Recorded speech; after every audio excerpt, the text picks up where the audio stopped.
Over the next few weeks, John's nightly visits to the park became a ritual.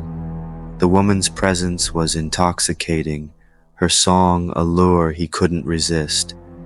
His friends began to notice a change in him. He seemed distracted, lost in thoughts about his nightly encounters. They warned him to be careful, but he couldn't resist the pull of the woman. He felt alive in her presence, as if she was filling a void he didn't know existed. One night, as John approached the usual bench, he noticed the woman wasn't there. Disappointed but relieved, he continued his walk, the familiar paths offering a semblance of normalcy. Suddenly he heard the song again, this time coming from deeper within the park. Compelled, he followed the sound, his surroundings growing darker and more isolated. He found her near the old fountain, her back turned to him.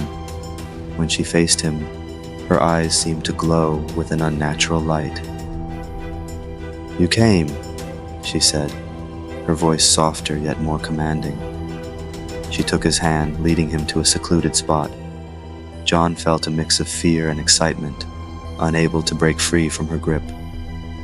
"I need you to trust me," she whispered, her breath hot against his ear. "Let go of everything you know." As she spoke, her form began to shift, her features becoming more otherworldly.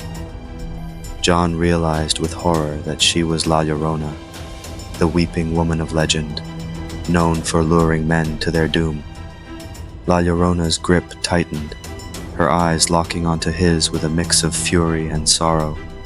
John struggled to pull away, his mind racing with images of the urban legend he had heard as a child. La Llorona, the mourning mother searching for her lost children, doomed to an eternity of sorrow. The thought of becoming one of her victims terrified him, but a strange, intoxicating allure kept him rooted to the spot.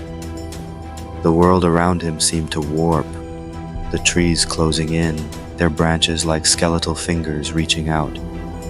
The park, once a place of peace, transformed into a nightmarish realm.